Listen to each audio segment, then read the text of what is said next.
What's shaking? Hey, I'm Rick Jordan. Today, we're going all in.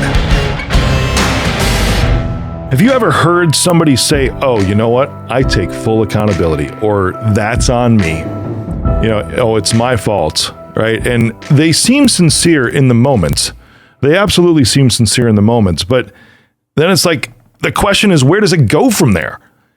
I've always thought about this. It's like, because, if somebody is really taking full accountability, and we've got like this accountability canvas in the office that's like, do it, own it, solve it, right? And those three things alone, they're not words that you say, right? They're actually actions, because true accountability is about taking action. So you can say, I take full accountability all you want. And when someone tells you this, always follow that up with a question like, cool, so what are you going to do now? It'll stun them. I promise you, it will stun them when they say, oh, that's on me. I take full accountability. Okay, so what does that mean? That's another good question. What does that mean? Oh, well, it's my fault. I'm not worried about what fault it is or whose fault it is or placing blame. That's great that you're taking accountability, but now what are you going to do? Those are the follow-up questions, because here's really what it's actually supposed to be, is really expressing self-awareness about their behaviors and moving forward with integrity. That's action, right? And that's what you should do too, because if something's on you, expressing the self-awareness is saying like, I take full accountability, but then it's the follow-up. This is like 5 points. This is number one. I just really dove right in today. Expressing that self-awareness about your behaviors, or that other person with their behaviors, and then moving forward with integrity. Now, to me, when it says moving forward, obviously that makes sense, but integrity is about changing something about your behaviors, right? We've heard the definition of insanity time and time again is doing the same thing over and over and expecting the same results or the same outcome, right? So integrity is saying, you know what? I took accountability, but moving forward in integrity, with integrity, is saying that my actions will be different starting right now. That's the difference. My behaviors will be different starting right now. Because number two, it's way more than saying it, because it's also making a plan of action to ensure that the issue doesn't happen again. That's part of what that integrity is, right? So the first one is expressing that self-awareness. That's the first thing, so that you can move forward with integrity. But the second thing is you make a plan of action to ensure that the issue doesn't happen again.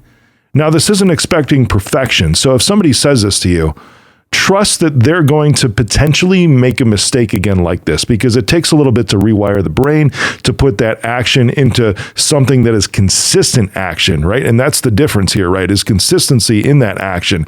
And it's a little hard to get on that track. You have to go down that route first, and you might slip up again, but at least there's the awareness that exists from number one that we're talking about today.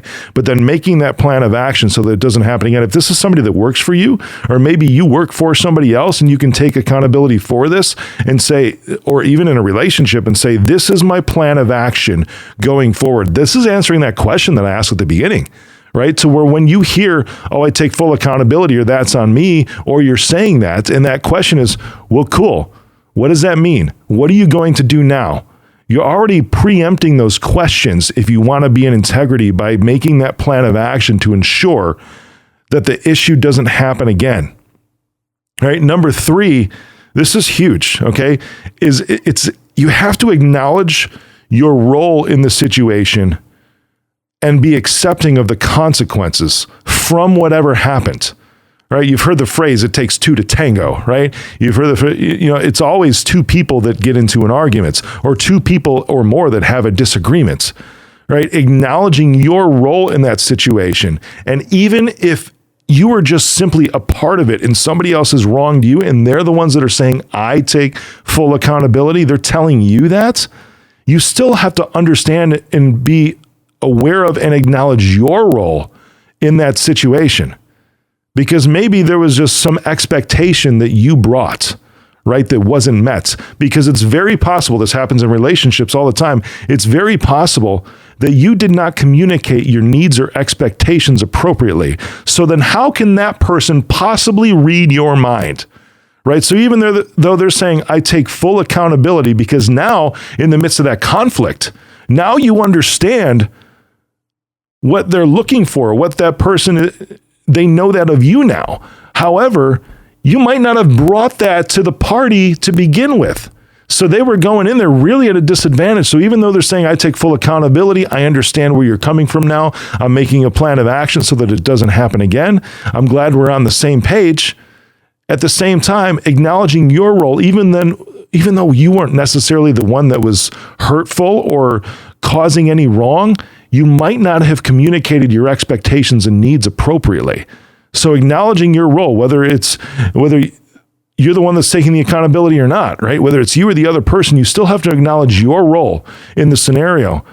Number 4 is, actually, I started into this already, because it's being able to recognize and own how your actions have hurt others, right? Instead of deflecting and blaming. So that's what I'm saying. Even though somebody says, I take full accountability, oh, you know what? My actions, I really didn't communicate properly.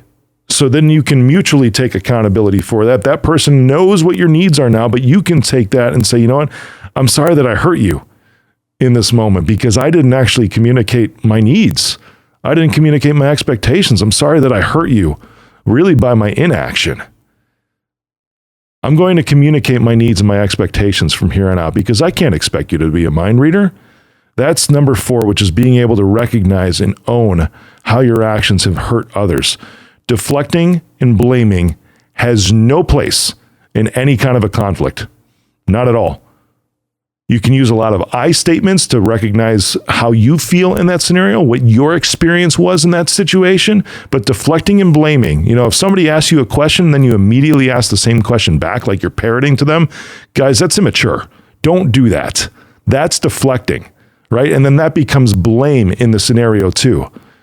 Recognize and own your role in this so that you can recognize how your actions have hurt that other person, right? And then the 5th one, as far as what to do beyond just saying, I take full accountability, is making a genuine effort to make things better, right? Not to face or save face or to continue to manipulate, but really to be just a better human overall. That's what you're trying to do here, because when you're in any kind of conflict and somebody said, this is work, this is relationships, this is whatever, you're really trying to push through it together. I've said this a lot, is that there's no competition in relationship conflicts.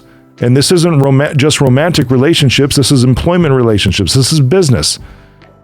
There's no way to move forward with that to where somebody wins and somebody loses, because I always think that that's a scenario, especially in romantic relationships, where if it's a win-lose to somebody, that it's really a lose-lose. Because there's no genuine effort then at that point. Then it's just like, I need to be right. Somebody once told me, this is a long time ago, it's like, well, do you want to be right or do you want to be happy? Everything that I've talked to you about today is about the latter, is about resolution, about reconciliation when you have some kind of conflict with someone, to where you can come back and get on the same page, on the same road together, moving forward in the same direction. Or, sometimes maybe even opposite directions. That could be the resolution that you come to. It's like, all right, it's now time to go back to back and split ways. Time to end that business agreement. Time to end that relationship. Time to divorce. Time to move on from that job into something else and find something better for you. That can happen. But at the same time, that's a genuine effort, because you can still part ways amicably by following these 5 things today to actually make those words, I take full accountability, mean everything they're supposed to mean. Go crush it out there and just take these. I want you to take these. I want you to take these and apply them to the next situation that happens today, tomorrow, this weekend, whatever, and go all in.